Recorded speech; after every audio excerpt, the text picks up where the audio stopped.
I mean, surely the gorilla can figure out that that's... according to them, that gorilla was getting kind of happy. He was getting kind of happy. Robert Duvall's character in Days of Thunder would say, he was getting kind of ornery with him. Soundstripe.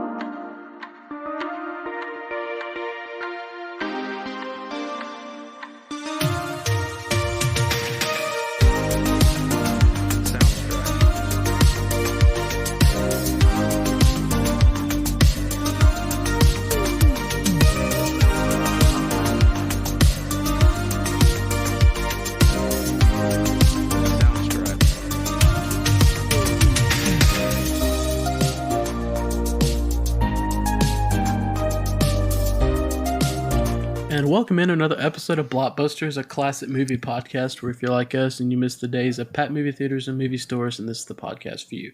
I'm your host, Caleb Sugg. Joining me are my co-host, Dakota Lowry. What's up, everybody? And Ernie Ferguson. Beef jerky time.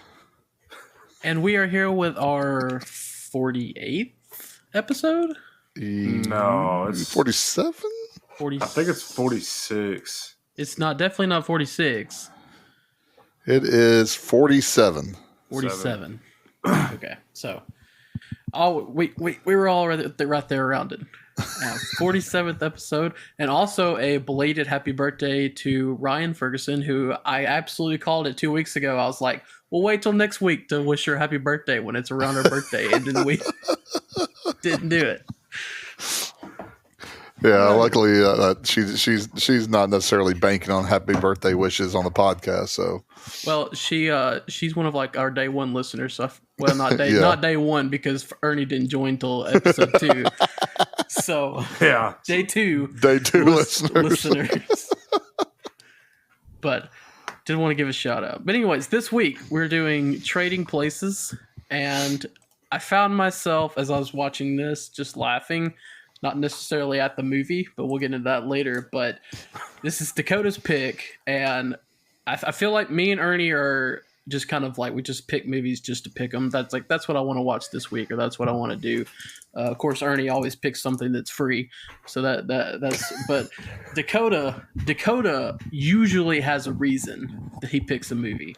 There's a method to the madness, and this week he picked it because he was at that stock trading class. Because he's smarter than both of us and also uses his time way more wiser than the two of us do. Is it way wiser? I'm busy all the time. I have know very you're little busy all the time. But I mean, even when you're not busy, you're like, I'm going to take a stock trading class. Like that would never in a million years. Like if I'm not busy, then I'm not busy, and I'm not looking to make myself busy. But that's just I'm not downing you. That's just like I said. You use your time wiser than me. Especially, I know I'm probably Ernie too, for being honest. You use probably like at least 50% of your brain, while we're stuck using about 10% of ours. So and we're fine with that too. We're like, eh. But my point being, so you go to the stock trading class, you have this movie recommended to you. So yeah. I think it's getting recommended to you at stock trading class. It's going to be about, it's a comedy, but it's about stock trading, which it is. Yeah. But what I think you're not expecting is all the racism, the racist jokes, I mean, just every type of joke you can think of. You've got a black dude getting accused of being sent to jail, being accused of robbing a white dude just because he ran into him, and then just tons of random nudity for absolutely no reason, and it just made me chuckle as I'm watching this, because I'm like, Dakota had absolutely no idea what this movie was. I had no idea, no clue. Let me tell you, this movie is one of those, like, you cannot make this movie today. It would not happen. No. I was at the stock trading class, which is a Christian-based stock trading class. Okay, so this was almost like a church event. Okay, and then they said, this probably isn't one that you need to watch for your family. And I'm thinking, okay, it's got Eddie Murphy in it. It probably has some cuss words in it. There probably a few F words. And then all of a sudden, there's Jamie Lee Curtis, and I'm like, oh man, like. I was very surprised. It makes me laugh because all I could think of in that scene was the scene in Scream where they were like, when do we get to see Jamie Lee's tits? And she's like, not till Trading Places in '83. she never showed him till she went legit. So I mean, so here's a safe bet. If it is a movie from 80 to 86, and it doesn't matter if it's a comedy, horror, or drama, there's going to be a random scene where there's nudity for absolutely no reason whatsoever. Just like at the party, that one lady that was just dancing, didn't have her top on, just dancing, you know. You got to stretch that out a little bit, because the opening scene of Lethal Weapon is zooming in on that naked woman, and that came out 87, right? Or 88? Yeah, I don't know. That's a good question. But yeah. At least 87, if not later. But I know it wasn't before 87. Okay. Yeah. So I mean, give it around that time. So let's just say the 80s, because you got to remember, most of the people that are producing or making these films are hopped up on cocaine, and so you're going to get gratuitous nudity for zero reason, and you're going to get a train scene that makes no sense other than let's just have a good time. That has nothing to do with anything in the movie. It's just why not? Let's have a train scene. Oh, we also had blackface. I didn't mention that either. Oh yeah. Talk about something you definitely couldn't do these days. Yeah. It's definitely, it's the only thing that makes, again, it's the only thing that makes sense for Winthorpe to do, to be in the same train cart as Beeks. But that goes back to the train scene. It's stupid. Not stupid. It is stupid, but there's no reason for it. And so they kind of painted them, no pun intended, painted themselves in the corner of how do you get Winthorpe in the same cart with Beeks after Beeks like literally planted evidence on him. And so Beeks knew what he was. Excuse me. Let's just get into it right here. Forget Winthorpe. He paid Ophelia. He was the one that paid her to go do that to Winthorpe. And she's not wearing any disguise. Oh yeah, no, yeah, remember, but he doesn't actually know who she was. I guess she doesn't have the wig on. Yeah, she's Anka from Sweden, you know, and later Hosen from Germany, you know. He knows every person in that cart except, I guess, for maybe Eddie Murphy's character Valentine. Yeah, I mean, but again, that was Beeks good at his job.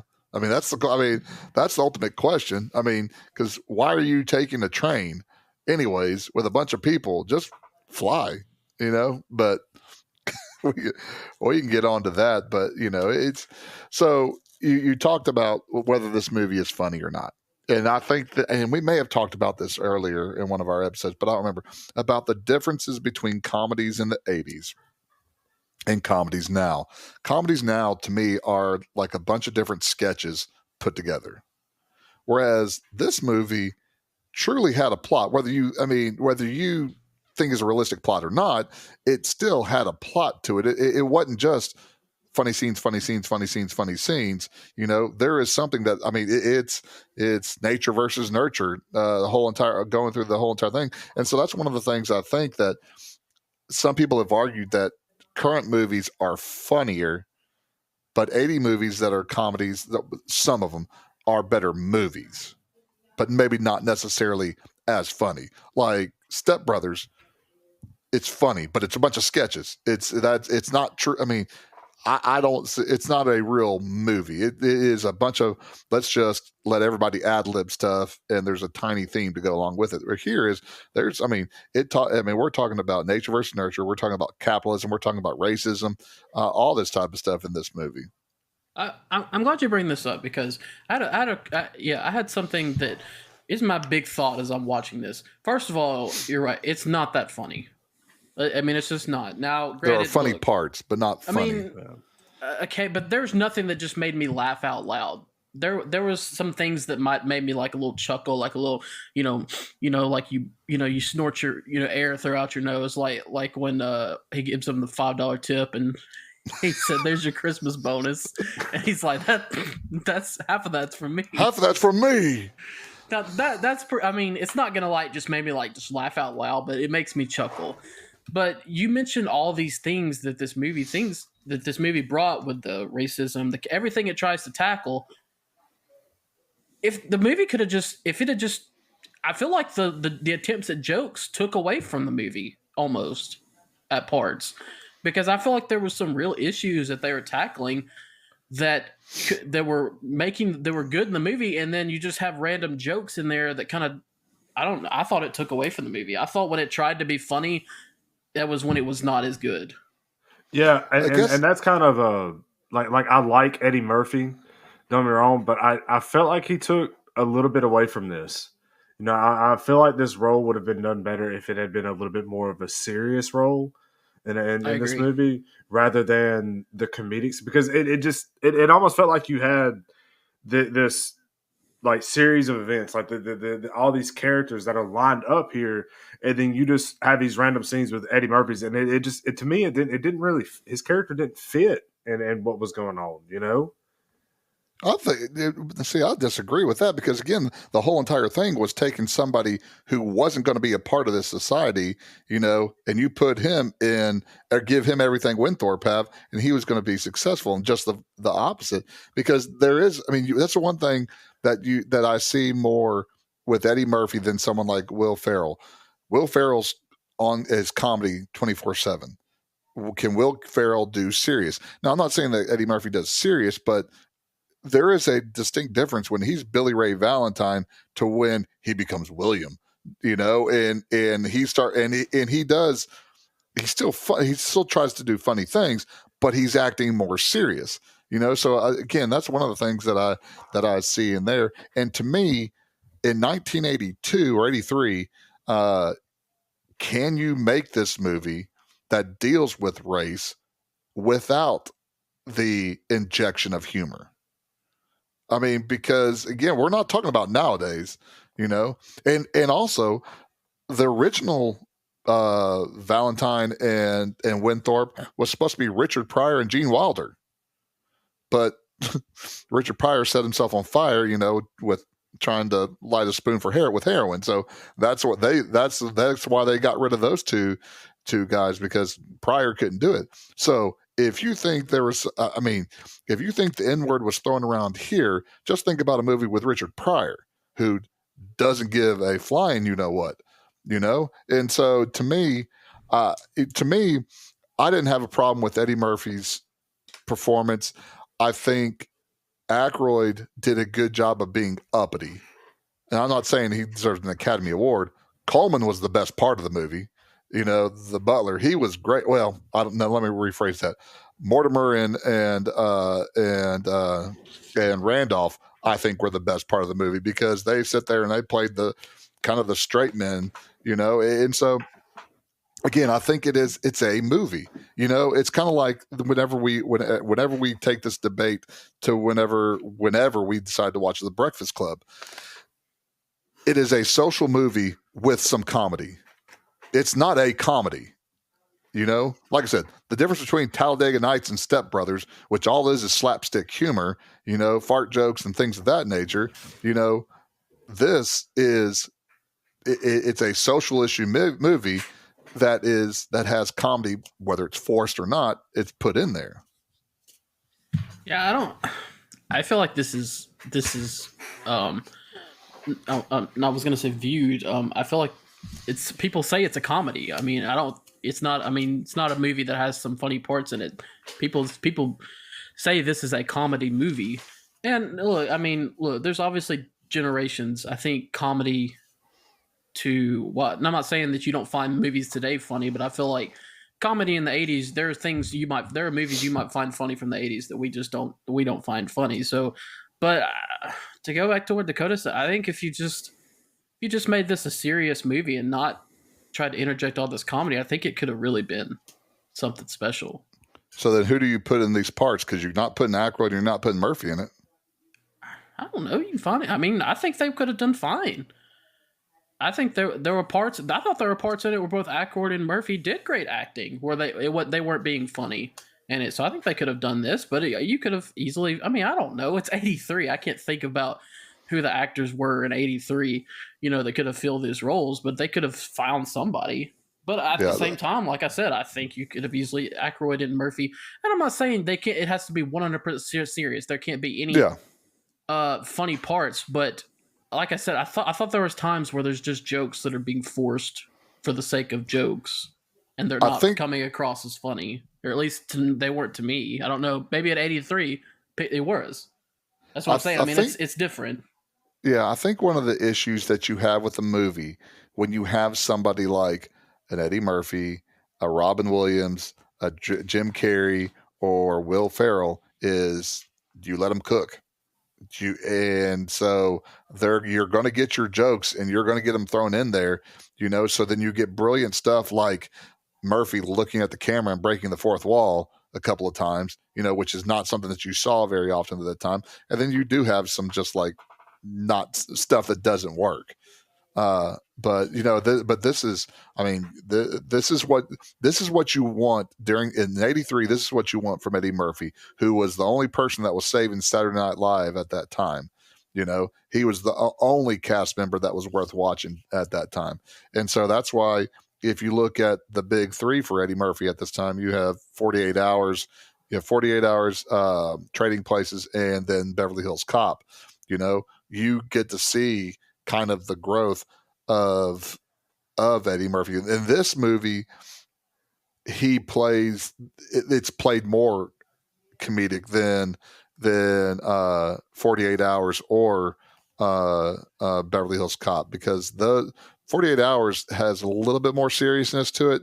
But again, you have a good straight man with Nick Nolte, and so that's somebody that Eddie Murphy was able to play off of. And then Dan Aykroyd is used to having somebody play off him in John Belushi, and so it was easy for Eddie Murphy to be able to play off of someone like that. Because like one person mentioned possibly Chevy Chase in that role, and I don't think you could have Chevy Chase and Eddie Murphy in there because both of them are the funny man and there's no straight man there. Well, Trading Places is a 1983 American comedy film directed by John Landis and written by Timothy Harris and Herschel Weingrod. Starring Dan Aykroyd, Eddie Murphy, Ralph Bellamy, Don Amici, Denholm Elliott, and Jamie Lee Curtis, the film tells the story of an upper-class commodities broker and a poor street hustler whose lives cross when they are unwittingly made the subjects of an elaborate bet to test how each man will perform when their life circumstances are swapped. Trading Places was considered a box office success on its release, earning over $90.4 million to become the fourth highest grossing film of 1983 in the United States and Canada and $120.6 million worldwide. It received generally positive reviews of critics, praising the central cast in the film's revival of the 1930s and 1940s screwball comedy genre, though they criticized Trading Places for lacking the genre's moral message and instead promoting the accumulation of wealth. It received multiple award nominations, including an Academy Award for Bernstein's score, and won 2 BAFTA awards for Elliott and Curtis. The film also launched or revitalized the careers of its main cast, who each appeared in several other films throughout the 80s. In particular, Murphy became one of the highest paid and most sought-after comedians in Hollywood. In the years since its release, the film has been praised as one of the greatest comedy films and Christmas films ever made, despite some criticism of its use of racial jokes and language. In 2010, the film was referenced in congressional testimony concerning the reform of the commodities trading market designed to prevent the insider trading demonstrated in Trading Places. Yeah, there's an Eddie Murphy law or something like that deals with commodities. Which, if y'all could, Dakota, I hope you understood the all at the very end, all the commodities stuff. I mean, because I understand buy low, sell high type of stuff, but just that was one of those things where I was like, what's going on here? It's really not that hard. I'll explain it when we get to it. It's really not that hard, but once you get a concept of it. AKA, you're stupid, Ferg. That's you just don't understand. No.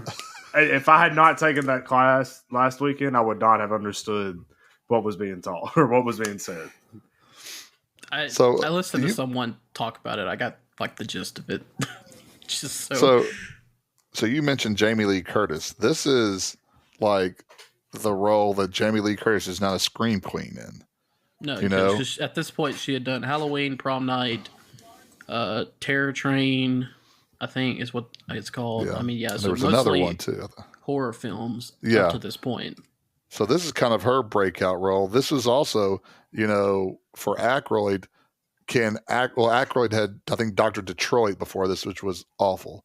And could he do anything without John Belushi too. So that was kind of this was a big thing for him, and for me, I don't think it's as big of a deal for Eddie Murphy, since I thought 48 hours before this. I could have been wrong. 48 hours maybe after this, but that's what's cool is how again how they got Don Amici. People this producers was after 48 hours. It was after 48 hours. Yeah. That's what I thought. But so before Beverly Hills Cop. So they thought the people were asking about Don Amici. I think Mortimer. I think that's it. Yeah, Mortimer. But they thought he was dead. But they finally again, he didn't have necessarily phone. It wasn't easy to contact him, so they finally got in touch with him. And so just watching the two old guys in the movie, that they made me chuckle. That I liked their parts of this. Real quick, because I've been wondering this, but I don't. What's the movie that Jamie Lee plays where she's like a instructor for like workout instructor? Oh, Perfect. It's with John Travolta, I believe. Was it? Okay. I couldn't think of what that movie was called. But that has absolutely nothing to do with this movie. I was trying to think of it earlier and I couldn't think of what it was. I thought you were just thinking about the dance that she was doing it then with John Travolta doing it also. No. I mean, I can see that movie in my head vividly, but I couldn't think of what it was called. Yeah, Perfect, I believe, is what it is. Okay. Well, I'm glad I know that now. There you go. Glad I could help you. Well, brothers Randolph and Mortimer Duke own a commodities brokerage firm, Duke & Duke Commodity Brokers, in Philadelphia, Pennsylvania. They witness an encounter between their managing director, the well-mannered and educated Louis Winthorpe III, engaged to the Duke's grandniece, Penelope Witherspoon, and poor black street hustler Billy Ray Valentine. Valentine is arrested at Winthorpe's assistance after the latter assumes he is being robbed. Holding opposing views on the issue of nature versus nurture, the Dukes make a wager and agree to conduct an experiment to observe the results of switching the lives of Valentine and Winthorpe, two people in contrasting social status. So we've talked a lot about long openings. The movie opens with another ridiculously long opening that I fast forwarded through. But unlike Superman, where you're just getting a bunch of names in space, now granted they give each name its own time and it's playing a cool song, you have not as cool a song playing this time, and they're really beating you over the head with this is rich, this is poor, this is rich, this is poor, just over and over and over again. Yeah, I didn't take the time to go ahead. Raise your hand if you would like to speak.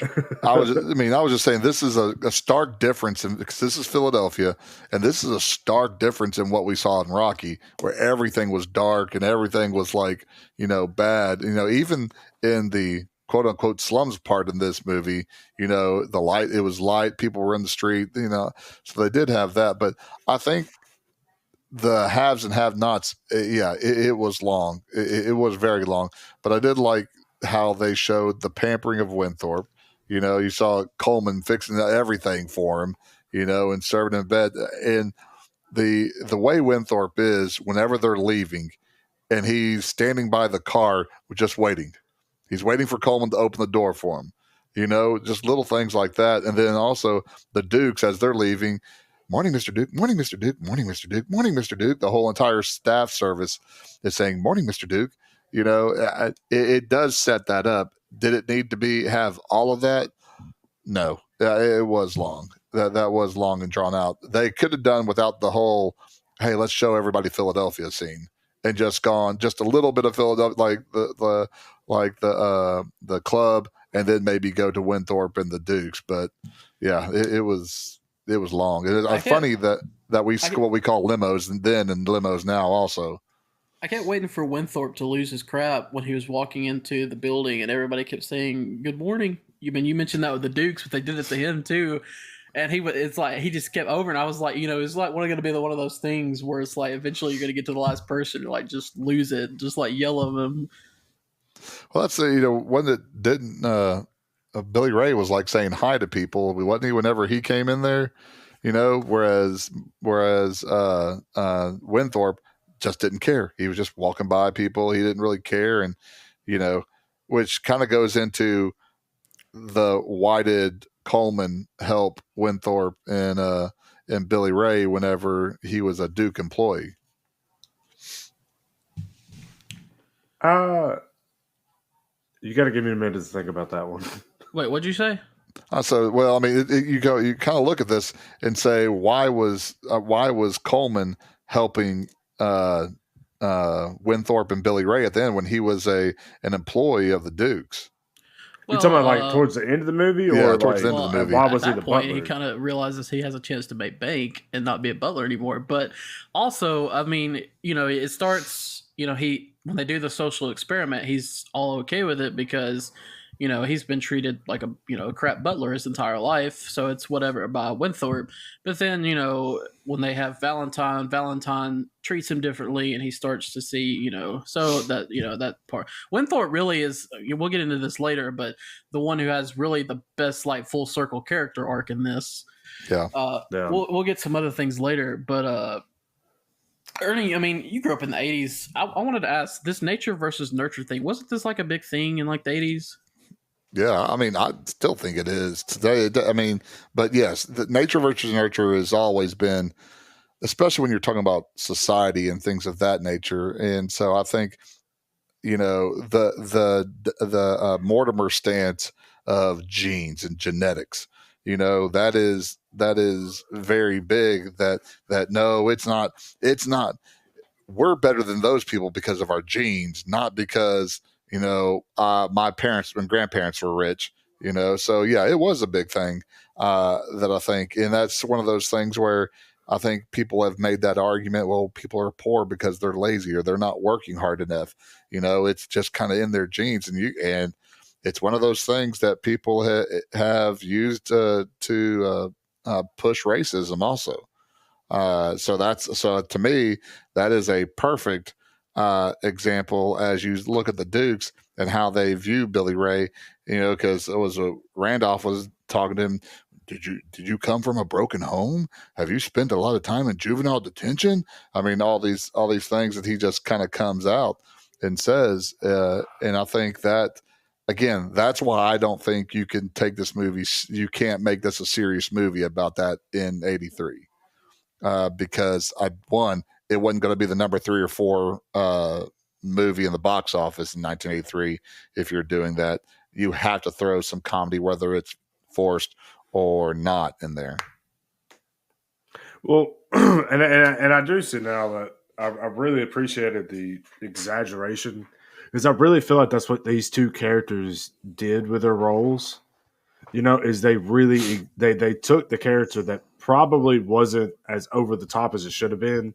Where you have Winthorpe, who was this executive at an investing company, who kind of went over the top with his character of showing how much better he thinks he is than everybody else because he's educated from Harvard Law or whatever it is, and went through all these things. And so everybody looks up to him and wants to be him. And he has the girl, and, he has the dinner with the girl. He has the dinner with the grandniece of the two owners, and then you go over to, Billy Ray or Eddie Murphy's character, and, just him walking through the park, or, strolling through the park on his knees. Like, and it shows the exaggeration of the two things, the exaggeration of the two different lifestyles that we're trying to portray here, where and I think they were just trying to make that stark difference too, because so when they did make the flip, it they took the kid from the poor and put him into the the rich house and put him as an executive, that it was just such a big contrast to what was portrayed initially. And that's what I think what was kind of one of the big parts early on is when they brought Billy Ray into his new where he lived. When he starts putting everything in his pot, that's yours, Billy Ray. That's yours, Billy Ray. That's yours. Yes, that's mine. He keeps on because he doesn't believe him. I mean, we won't talk about what he asked the limo driver whenever they first made the deal about it, and so, hey, thanks for your help, Yeah, but so he wasn't believing them because again, that doesn't. Old rich white men don't do this for a young black guy, you know. So he that's why I mean he was like, okay, I'm going to make sure I take all this stuff with me. I also feel like the whole vase insurance thing or whatever was that. I feel like that's something somebody would actually do in real life. I mean, come on, you know. And to go to get to the parts that are funny in this movie, though, Eddie Murphy, I mean, he really can do no wrong. I mean, we get it when you mentioned he's acting, he's a veteran acting like he's got no legs, and he's using every single Vietnam word he can come up with. And I was Agent song Orange. bang ding dong, and then later in the jail cell, he's like talking like, I'm a karate fighter. We bruise on the inside. I mean. The amount of wisecracks that dude can do is especially at this point in his career, he's very talented. And then he's just firing them off. Boys, when his bail gets posted, and they're like, "Yeah, there's a guy with a limousine outside that posted." He's like, "They did." Oh, and then maybe not. It's not necessarily as funny, but it's so awkward just seeing Dan Aykroyd's character with Penelope. Oh, that's. He's like, how she whispers across the table to him. I want you now. Oh, we'll have our drinks in the library. What about dessert, sir? Oh, you can have it yourself. And then he just goes to the trash can and throws the dessert in the trash can. Which, yeah, I mean, Eddie Murphy, again, firing off, which the jail scene, it's not as good as the 48-hour jail scene. So you have to see that whenever he's singing Roxanne by the Police. But that almost led to my quote for this week. I was about to just open up and say, yeah. Just that guy back there. I forgot about that. And then in the jail scene, you had Giancarlo. Oh golly, now I want to say Stanton, but that's a baseball player. It was not Giancarlo Stanton. No, it was not. Oh my goodness, the actor. He was. Oh, I screwed that up. So. Cut that out, but I mean, he has. Yeah, we're not doing that. I don't. No, I know we're not cutting anything out. No, he was the guy that was on. Oh, never mind. I won't try. I'll remember that later on. What he's been on. I'm googling it. Well, while y'all are doing that, Winthorpe is framed as a thief, drug dealer, and philanderer by Clarence Beeks, a man on the Duke's payroll. He is fired from Duke & Duke. His bank accounts are frozen. He is denied entry to his Duke-owned home and is ostracized by his friends and Penelope. Winthorpe is befriended by Ophelia, a prostitute who helps him in exchange for a financial reward once he is exonerated to secure her own retirement. The Dukes post bail for Valentine, install him in Winthorpe's former job, and grant him use of Winthorpe's home. Valentine becomes well-versed in the business, using his street smarts to achieve success, and begins to act in a well-mannered way. Did y'all think of anything about, because they obviously frame him and ruin his life fairly easily. Do you think, how easier it is, though, today with social media that you could have your life ruined? Oh, yeah. Like this? Oh, yeah. That's a scary thought to think about. Yeah, it is.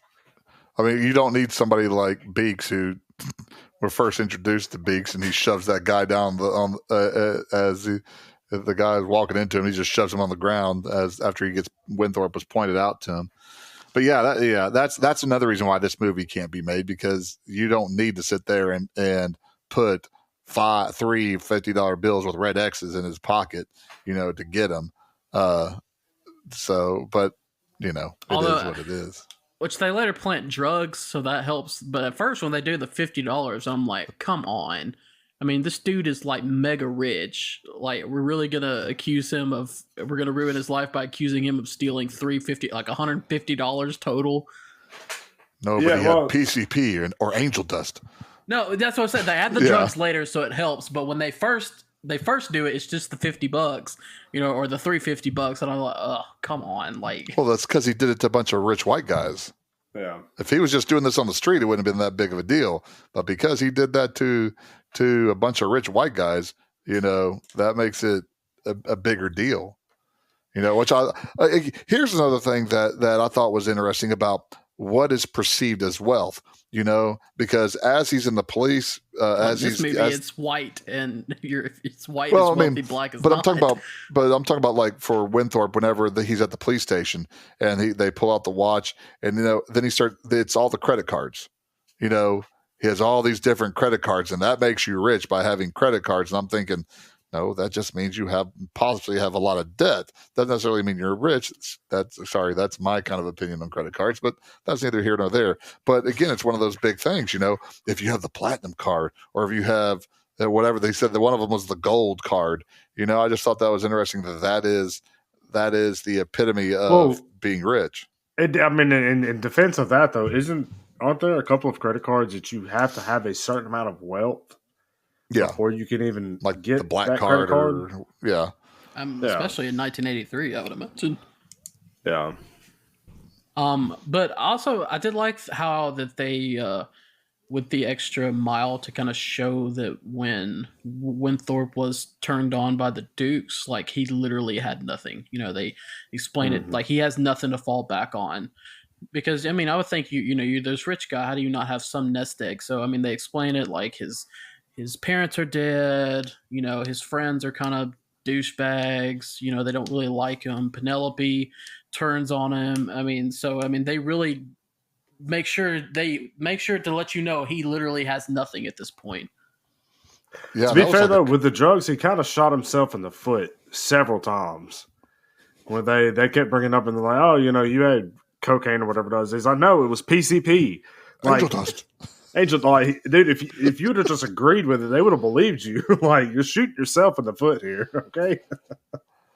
Well, that goes back to the original plan by Mortimer and Randolph, is because they were just going to fire him, but Randolph was like, no, he needs to lose everything, so we are taking every single thing away from him, and that's you take your job, you take your social circle, you take any type of savings you have, and where you live, and your man butler, that, that's going to turn somebody like that. Then you give it to William, and then you get him, that's where, and see how big he changes whenever the people come from the bar back to his house. And he's like, oh man, I need to get these people out of here because they're breaking everything, type of thing. Which proves one of the Duke's points.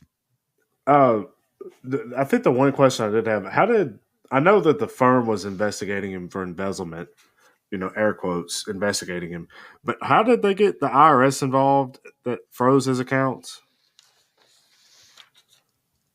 No, probably just the stealing of funds, and so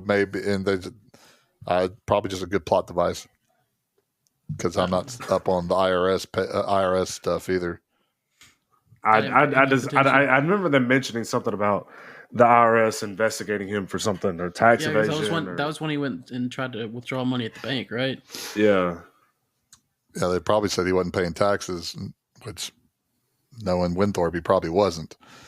Honestly, which probably wasn't. Also an interesting tidbit, is the number that Dan Aykroyd had for his mugshot is the same numbers that were used in the Blues Brothers whenever they were doing their mugshots in the Blues Brothers movie. So you had the same number, prisoner number used in both those movies for him. I know that. FYI, now you know, and knowing is half the battle. Well, during the firm's Christmas party, Winthrop plants drugs in Valentine's desk, attempting to frame him, and brandishes a gun to escape. Later, the Dukes discuss their experiment and settle their wager for $1. They plot to return Valentine to the streets, but have no intention of taking back Winthrop. Valentine overhears the conversation and seeks out Winthrop, who has attempted suicide by overdosing. Valentine, Ophelia, and Winthrop's butler, Coleman, nurse him back to health and inform him of the experiment. Watching a television news broadcast, they learn that Beeks is transporting a secret USDA report on orange crop forecast. Remembering large payments made to Beeks by the Dukes, Winthrop and Valentine decide to foil the brothers' plan to obtain the report early and use it to corner the market on frozen concentrated orange juice. So I guess this is the part where it's supposed to be a Christmas movie. Yeah. They have We get one Christmas party with a drunk dude and a very not well cleaned Santa suit, and this is supposed to be a Christmas movie, right? Oh man, At least Die Hard makes sense. Like at least I can get on board with Die Hard, but people trying to claim this is a Christmas movie, okay? No, it's not. It was a little bit of a reach. I will go to the mat with Die Hard. Not this one. This apparently this is like some people's comfort Christmas movie though, so it's like a thing. Like I don't. Oh, in Italy, I saw that in a few places, but I guess whatever works for you. But I'll tell you what: is there a nastier Santa Claus than when he's on the bus and he pulls out that salmon and eats the salmon on the bus? I'm like, and the hair's in it, and it's in his. Oh man, that was awful. I had to look away at that. I had to look away. I mean, that was perfect for the character and how low he had gotten, but just the nastiness of that of that salmon coming out and with the hair and eating it, it was just like, oh, that's awful, man. That's just awful. I love the part where he went to the pawn shop to pawn that watch. It's like a $6,000 watch, and he's like, well, here, it's worth $50. It's worth $50. And then he gets the gun, and I did like the fact that you kind of see it in the Dukes, like they didn't realize like what they created, like how talk, man. Also, finding out that the wager is $1. $1. Yeah. I mean, which makes sense. Which makes sense for two old rich guys that have everything. Yeah. To bet $1. Yeah, but I guess you hear it when they say earlier, you're like, what do you want to bet? The usual you're thinking it's going to be like, $10,000 bet or something, and it's $1. You ruin people's lives for $1. It didn't help that Billy Ray was smoking a joint when he found that out either. That was great, Eddie Murphy too. Though he's like putting the drugs away, and he's like, "Oh, the joint, let me keep that one." Good Lord, which was one of those things in that scene. I think it kind of went to prove the genetics side of it. I think is what they were trying to say with that. What like the people are who they're going to be, and they're trying to make the point that like once a druggie, always a druggie, I guess, is the way they're trying to saw that. Maybe. I mean, I think a lot of people. That case would have been for Billy Ray, though, not for Winthorpe, though. But then again, wasn't there a big movement in the 80s to try to legalize marijuana? Say no to drugs. Nancy Reagan was big to say no to drugs. No, my friend, pot is evil. Angel dust and PCP is even eviler. And heroin can catch you on fire when you're lighting it up in a spoon. Again, ask Richard Pryor. Don't do it, kids. Drugs is bad. There's a big move today to legalize marijuana. Well, yeah, I mean, today, I didn't know when that movement started. Yeah, go get you some gummies. Go get you some Delta 10 and get mellow. Yeah, okay. But not condoning gummy use. I like keeping my job, okay? Yeah, exactly. We are not condoning gummy use. We are just stating the facts that they're easily available at any convenience store in the greater Caddo, Moulton, Wren area. No, they're not. Oh, really?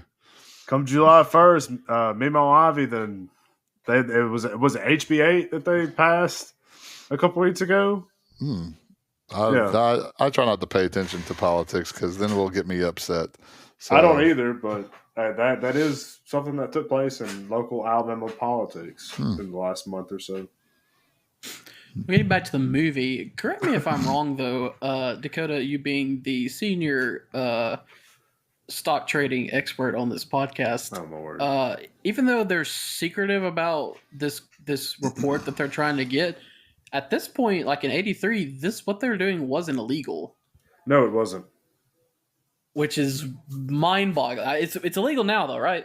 Yeah, that's insider trading. It's insider trading. It was made illegal in 2010 in commodities, and that seems a little bit late. Yeah, it really was. But I mean, you've got to think, like, if you have some of these rich guys that'll come to some of these farmers and say, "Hey, look, what is the What I mean, because they're literally buying gallons of orange juice. It's just traded on the stock exchange. So And why is the guy that's transporting gold futures or pork belly futures on the local news? Why is it just Beeks and the orange juice futures that he's posted on the local news going and protecting it? I'm like, it's just randomness. That's a slow work day is what that is. No, I mean, not really. When you're talking in stock exchange and stuff like that, these reports make huge influences on the markets. Oh, yes. And so people kind of wait for them. And even on local news, if this guy's local, you also have to think, this isn't in today's society where it's going to be publicized on, social media and online and everything. So a local news channel, it makes sense. So I grew up in the third largest city in America, and I never saw on the local news anybody reporting that this particular person is transporting commodity information from point A to point B. Now I see what you're saying now. No, I don't really get that. No, I know the information is important, but Clarence Beeks. Yeah, I don't really understand that one. Which Gleason is a great bad guy, anyways, and or incompetent guy too, just like he was in Die Hard. Oh, and a Christmas movie he was in. He's the principal in Breakfast Club, right? Yep. Mess with the bull, get the horns. On New Year's Eve, the Ford board Beeks is trained in disguise and intending to switch the original report with a forgery that predicts low orange crop yields. Beeks uncovers their scheme and attempts to kill them, but is knocked unconscious by a gorilla being transported on the train. The four dress him in a gorilla suit and cage him with the real gorilla. They deliver the forged report to the Dukes in Beeks' place and collect the payment intended for him. After sharing a kiss with Ophelia, Winthorpe travels to New York City with Valentine, pulling the money with the life savings of Ophelia and Coleman to carry out their plan. We're going to use disguise in quotation print. I don't know, but again, even the actual gorilla in there didn't really even look like an actual gorilla. It did not. I know it's 83, but at the same time, you have to look back, and this is just bad. It looks bad. What was the purpose of the train scene? I know it's to steal it, but all the other stuff that came along with it, it's like, okay, we need some time filler. So let's have, an African exchange student, a Caribbean exchange student, even though he wasn't Caribbean, but he talked like he was Caribbean and he had blackface on. We have a German/Swedish lady with lederhosen on, and then a priest. All of a sudden come in there. And we're not even talking about people he's met, by the way. Again, I just have to bring this back up. Yeah. Again, how good is Beeks at his job? Ophelia is the only one who I could really be like, yeah, he might actually not know her. No, that to me, that's the one makes the most sense because she's not. At least Aykroyd has blackface on. I don't condone blackface, but it I can see, and Coleman, I don't know how much time he actually spends, but he went to Ophelia personally to pay her. Now, I know she was wearing a wig, but other than that, there's literally no different. I mean... Well, yeah, everybody else, he met him on a pretty frequent basis. Ophelia, he met once. Well, he barely met Winthorpe. Because remember, the Dukes had to point him out to him. But regardless, again, this goes back to, this is where the movie was bordering campy.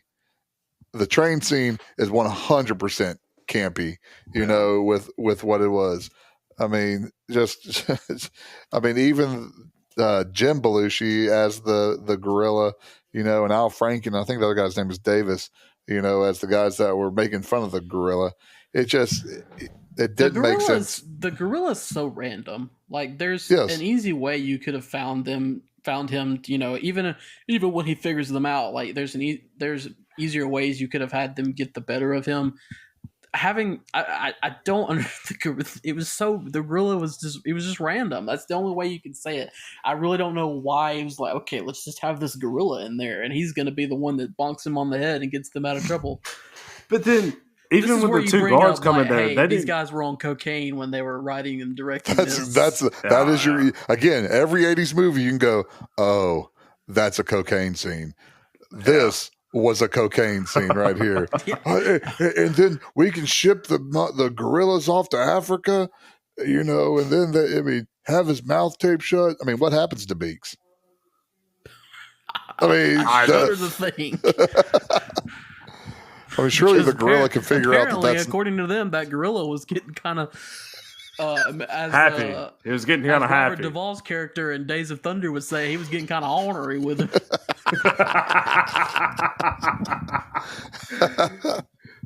But this is also where, again, a movie that my brother and I will quote, like Beef Jerky Time is one.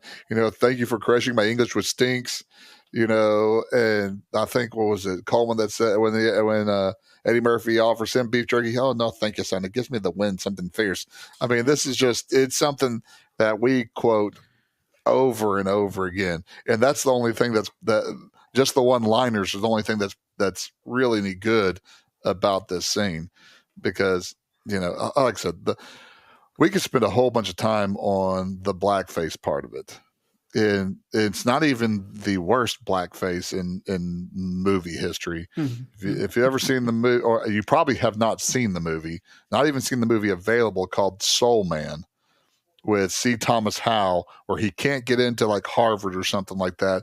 So he paints his face up, he gives himself a fro, and he pretends to be a black guy to get into like Harvard or something like that. Good luck finding that movie streaming anywhere. Well, it's not we've had blackface in a pretty big movie more recently than you would think with Tropic Thunder. So yeah, but they do for me though, that's a better job. I'm a white dude playing a black dude playing a white dude or something like. I mean, it kind of this is that's that whole character's like. I don't know his process, So, and again, Jamie Foxx didn't have an issue with that at that time. I mean, but this is just, randomly, let's just make him have blackface and be, it was just, and it was one of those things where it's like cocaine had to be hitting great. Yeah, exactly. This is gonna slap. Yeah. All right. I guarantee you, something like all the black people are going to love this. It's just like shut up. I will say, so yeah, the inverse, which is white chicks, is way funnier. Yeah. Yes. I don't know if that's the actual inverse, but we'll say it's the inverse. Yeah. One thing that did kind of stand out to me is when they were in the parking garage, when the brothers were in the parking garage with Beaks, like, they didn't even question it. I was like, oh yeah, this is the guy here. This guy who's standing over here in the shadows. That's the guy with our report right there. And they just have whatever the payment was over to him, $1 million or whatever it was over to him. And it was just like, yeah, I trust this guy wholeheartedly, that he's going to give us this report. Well, that is the exact place he told them to meet them. Like, who else is it going to be? Yeah, touche, but still, like... No, I get it. And they also got the report. They didn't know it was a false report, but they got the report. Who else is going to have the report? So... what I thought was really interesting, again, you're going to have to type up Wikipedia and Google, but Beaks was originally scheduled to be played by G. Gordon Liddy, which, if I'm not mistaken, he was Deep Throat of the Watergate scandal, or he was part of the Watergate scandal. So again... basement of the parking garage, exchanging information. That's kind of how the information was kind of given about Nixon and Watergate. And they had G. Gordon Liddy until they told him, oh, you're going to be a gorilla and you're going to get sent to Africa with another gorilla and possibly, have a frisky gorilla with you. So I thought that was an interesting choice, especially since, that was 9 years after Watergate. If y'all know what Watergate is. Yes, we know. Yes, I know. We know what Watergate is. Okay, just making sure. Believe it or not, I actually did pay attention in your U.S. History 2 class. Yay for us. I was worried. and I grew up with Jamie Suggs. So after the closing bell, Valentine and Winthorpe explained to the Dukes that they made a wager on whether they could get rich and make the Dukes poor at the same time, and Winthorpe pays Valentine his winnings of $1. When the Dukes prove... You skipped a paragraph. Oh, yes, I did. On the commodities trading floor, the Dukes invest heavily in... I was thinking as I was reading, I was like, this doesn't sound right. Well, on the commodities trading floor, the Dukes invest heavily in buying frozen concentrated orange juice futures contracts, legally committing themselves to purchase the commodity at a later date. Other traders follow their lead, driving the price up. Valentine and Winthorpe's short sell juice futures contracts at the inflated price. Following the broadcast of the actual crop report and its prediction of a normal harvest, the price of juice futures plummets. As the traders frantically sell their futures, Valentine and Winthorpe buy at the lower price from everyone except the Dukes, filling the contracts that they had short sold earlier and turning an immense profit. I believe the profit they turned was like $240 million. Yeah, something like that. I think that's what I read. So we get to the actual stock trading part of the movie. Yeah. The whole reason this was recommended to Dakota in stock trading class. Yeah, it was futures, yeah. Which I'll say, I love the scene. Oh yeah, I think it's that's my favorite part of the movie. So again, you have this bookend. You have the Santa Claus scene. Then we get to really, as far as big scenes, the Santa Claus scene. You have the train scene, and then you have the trading scene. Talk about a compliment sandwich there with the bad in the middle. But again, I like seeing the action, the trading and stuff like that. And it's also where you kind of get Dan Aykroyd's ability to shine, because there really wasn't enough time for Eddie Murphy to ad lib, especially since they said one of the things I heard is that he stayed on script on this time because he didn't have a clue what all this commodity trading was, so he stayed on script. But just the whole entire process of it, and the buildup of it, when the bell rings and everybody leaves the bathroom, and it's just Eddie Murphy and Dan Aykroyd in the bathroom, they're just calmly washing their hands, and then they kind of go in. I really like that scene all the way up to whenever Randolph has his heart attack and his brother Mortimer. I don't give a bleep about him. Yeah, I thought I was like, that's, especially when you're seeing two crusty old men do that too. It's just like, okay, look, that's great. If I lost $394 million, and I would have a hard time thinking of anything else at the moment too. Yeah, I'd have a heart attack also though. So I also love how he's sitting there saying, "Ring the bell, turn the computer back on, turn the machine back on." Come on, I'm like, dude, like that's not how the stock exchange works. Like you can't just will it on at any moment. Well, after the closing bell, Valentine and Winthorpe explained to the Dukes that they made a wager on whether they could get rich and make the Dukes poor at the same time, and Winthorpe pays Valentine his winnings of $1. When the Dukes prove unable to pay the $394 million required to satisfy their margin call, the exchange manager orders their seats sold and their corporate and personal assets confiscated, effectively bankrupting them. Randolph collapses holding his chest, and Mortimer shouts at the others, demanding the floor be reopened in a futile plea to recoup their losses. Also liked when they're wheeling Randolph on the stretcher out, Mortar's yelling him, basically it is his fault because like it was the whole bet thing. That's why, like, if they hadn't done that wouldn't have happened. So yeah, all for $1. I might need that $1 now. Yeah, which I also like a callback. Whenever you get to Coming to America, Mortimer and Randolph are bums on the street. And it's Mortimer and Randolph. It's the same actors, and they're playing the same parts, but they are bums on the street in Coming to America, an Eddie Murphy movie. So I like when you have callbacks from, I guess they're in the same universe, quote unquote, trading places and Coming to America. So I thought that was pretty good too. I did not know that. Hey, you stand around me, I'm a wealth of useless knowledge. And man, I will fill that cup up with useless knowledge for you. Just stick with me, cuz. Yeah, I mean, this whole exchange here that took place, like we talked about, the whole trading floor scene and all of it, and then the afterwards when they realize what's happened with it. I think this was easily one of my favorite parts of the movie. That it really sold me on all of it, and I do a little bit in the stock market. I don't do a lot in the stock market, but it really it's something that's of the past. This out on the floor paper trading and things like this, and I really wish it's something that I could have experienced once before it all went digital. And I think movies like this really do it justice, and it's kind of a cool thing to go back and see something that was pretty close to what actually took place. Well, the now wealthy Valentine, Winthorpe, Ophelia, and Coleman vacation on a luxurious tropical beach while Beeks and the Griller are loaded onto a ship bound for Africa. All right, so this is where I think the movie has an issue. So we go through all these things with capitalism and everything, and they have a great, you have character building, and they have a great way to end it, but at the end you just get the characters living the fat life. Like, I think if they could have done some things where you try to see them giving back or just something, I would have liked it more. It is a comedy. It's not a serious. You're trying to see. That's, I guess, from the very beginning, you're trying to turn it into a more serious movie than it actually is.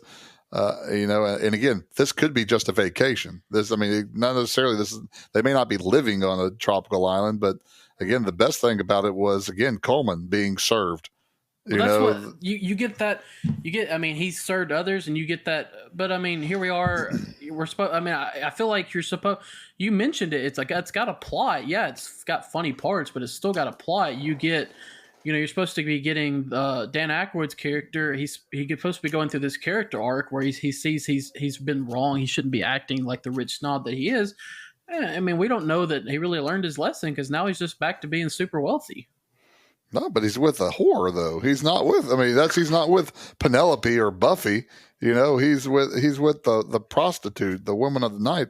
And again, but he's not stuffy, though, because if he was the old Winthorpe, he would have had like a sweater vest on or something like that on the beach. He was more relaxed and things of that nature. So again, the big thing about this wasn't necessarily that capitalism is bad. I don't think that was the issue. I think there was this idea of capitalism, but I don't think it necessarily was a bad thing. I think it was how you handle yourself with money. Like how the Dukes handled their money and handled themselves, the idea of entitled. Now, again, from the last 2 minutes of the movie, you can't tell if they're entitled or not. They're just enjoying the fact that they screwed over the Dukes and made some money. So again, you'd have to get Trading Places 2 to see Electric Boogaloo to see if how they actually are. I don't know. I could see what Suggs is saying, especially because I know we talk about Winthorpe's character a lot, but like you also have Eddie Murphy's character in this, who just went from being a bum on the streets to now all of a sudden he's living in a mansion and he's a multi-billionaire in a few months. Yeah, I think there's no growth in that. There's growth in his character. Obviously, like he's not living on the streets and he's learning to respect things and stuff like that. But like, on the flip side of that too, like I could see what Suggs is saying is that you could have shown him help invest that back into like opening a homeless shelter or something like that, like trying to get some of the people that he was. Oh my God! What a boring end to a move again. Y'all want Mother Teresa that was a millionaire? No. That's to have him show open. It's wholesome. Let's not forget. Wholesome. Murphy oh my goodness! We had blackface. We've had. That was trying to work hard and just was not, was having a tough time. He was a street hustler. He was literally given what he has. So oh my goodness! I know the end of the movie. Why is wholesome boring? Why? No, because it doesn't match this movie. I think this it is could have. this That's is what not. I'm saying. Like No. if you did it, it would make the movie better. You don't have gratuitous nudity and then a wholesome ending. It doesn't happen. It's You don't. the 80s. Sure You don't drop the soft N word and the hard N word in the movie and then have a wholesome. No, you don't all sing "Kumbaya" at the end, and just start giving your money away to the. No. Oh my goodness, y'all don't need to watch 80s movies. Holy cow. Yeah, again, you're looking for an existential crisis in an hour and 45-minute movie with Eddie Murphy. It's not an existential crisis. It's just that's what you're looking for. Yeah, that's what you're looking for. Look, somebody could take the premise of this movie and make it today, and it would be awful. So much better. So much better. Awful. It would be awful because you're trying to make it PC and all this other kind of stuff, and that's why Blazing Saddles is one of the greatest comedies ever, and it can't be made today because people can't handle the truth. People can't handle this type of comedy, this type of interaction, because you don't need to have the moral high ground at the end of every single movie. Just like an American audience can't handle movies that have bad endings. Everybody wants a happy ending, unless it's a horror movie where everything's the bad ending, but you can't have, everything has to be a nice big red bow on top of everything. No, I mean, the big part about this, again, was they screwed the Dukes. That's that's the ending of this movie. Yes, I mean, exactly. I feel offended. I can 100% handle bad endings to movies. Now, my dad no, you couldn't. Cannot. Not Lost in America. You can handle that. I couldn't handle that entire movie. You can't have a bad ending when you have a bad ending. I could handle bad endings to a movie. I didn't say I could handle bad movies. Bad movies. All right. Well, that brings us to the end of the movie. Do you guys have anything you would like to add before we go into our rankings? Nah. Just go straight. Again, I guess one question I've always been wanting to ask for every movie is, what's your favorite scene? The stock trading scene would probably be stock trading scene. What about you, Dakota? It was easily the stock trading scene. Yeah, there's no other scene that stands out to me. No, that's only thing I've. Yeah, that's the best scene. The I guess the funniest line that I liked though was when all the cops are pointing the gun at Billy Ray. And he says, "Are there any lawyers in the house?" And you see all the old white guys look away real fast. That's so. Help me remember. That's one of the things that I've always wanted to ask at the end of every episode is like, what's the favorite scene? And again, I think this will probably be the last time we are unanimous in anything that we say, but I think all three of us, it's the stock exchange scene. You say that. I feel like we've been unanimous in a lot of things lately. We had one of our episodes that had a perfect score right across the board. We did. I thought it was close. I didn't think it was. Which one? Which movie was it? It was. I'm trying to look. Was it Goonies? I think it was Goonies. It's something's happened to the first 26 movies on our ranking thing. Sorry. Hold on. It wasn't Goonies. There they are. There they are. It was. What was the movie we did before Highlander? No, it was The Untouchables. That's what it was. It was The Untouchables. Yeah, we all did a 7.25. Yeah. Oh, wow. So, all right. Time to move on to the rankings. Dakota, Ernie, which one wants to go first? I'll go first. Again, you give me an Eddie Murphy movie, especially 80s or Eddie Murphy. I'm on it. Let's go. And then again, I thought that Mortimer and Randolph were very good, and Coleman were very good. Jamie Lee Curtis, she was there for the scene that she was in there for that everybody remembers. As far as other than that, I mean, not a big deal. And Dan Aykroyd's performance really had to grow on me as far as being the snooty kind of guy, because it's really kind of, I watched, I'm like, but the more and more I watch it, I'm like, oh, that's the part he's supposed to be playing, and I thought he plays it well. As far as the early Murphy movies, 48 Hours, Trading Places, and Beverly Hills Cop. This is the lowest rated in my mind between the three, but I still think it's good. I think it is a comedy. I think there are some things that there is a plot that goes along with it. I like the nurture versus nature type of mentality. And I am curious what the Richard Pryor and Gene Wilder version of this would have been like. But for me, I am going to give this an 8.25. All right, Dakota.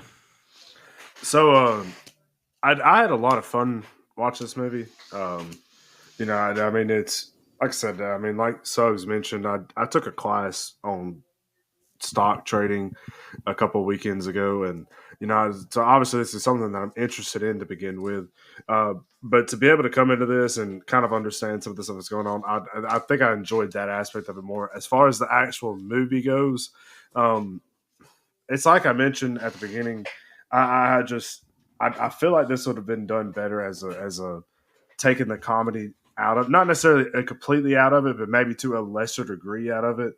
I felt like Eddie Murphy was just a little not Eddie Murphy a little too much in this movie, in my opinion. I feel like they kind of let him go sometimes, and then they should have reined that in a bit. And while it needed some comedic relief, it didn't need as much as what it had.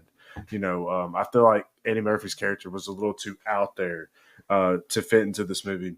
But I still did enjoy it.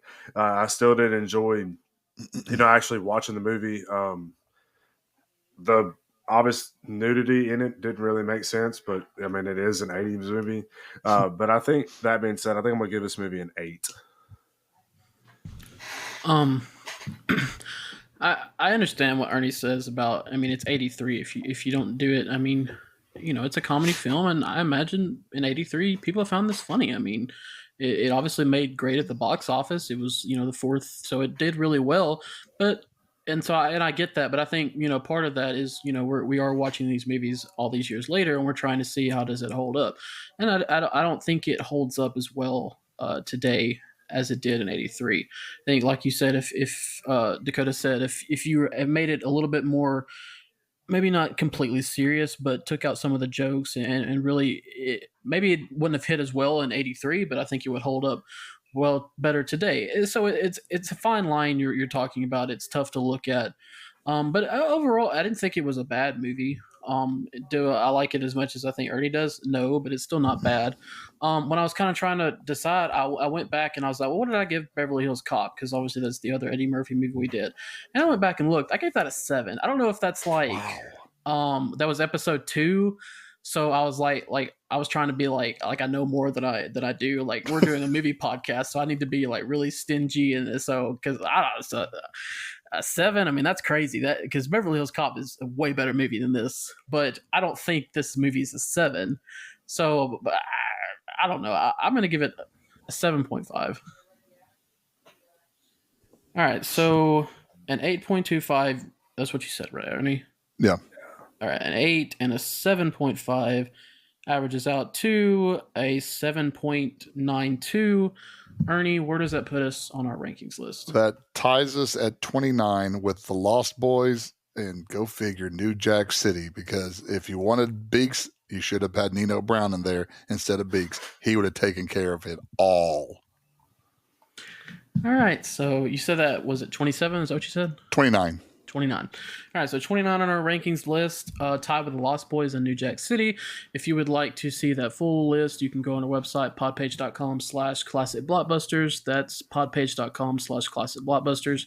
So our full rankings list, all the episodes, you can see our individual scores that we give movies, I think is on there. Ernie does a lot of stuff on there. We appreciate that. You can go on Facebook and find us at Blockbusters, a classic movie podcast. You can also find us on Twitter /X, whichever you want to call it, at Blockbuster Pod 1.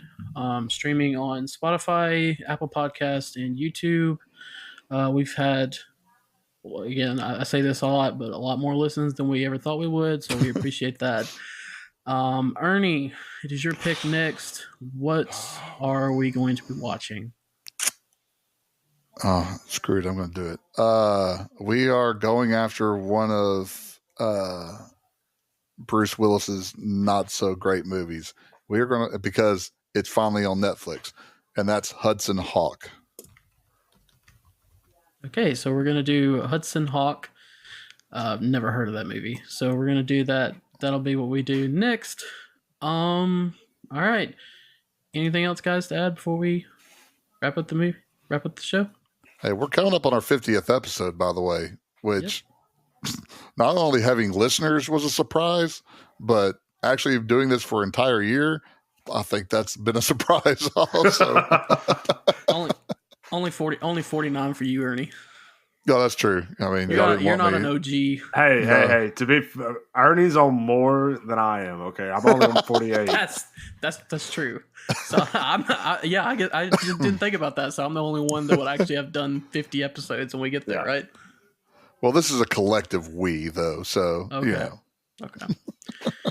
All right. So I'm sure, I don't know what we're doing for 50 episodes, but I'm sure we'll come up with something good. So, but in the meantime, we'll do Hudson Hawk next week. And guys, anything to add before we're done? Have a good weekend and join us at the movies.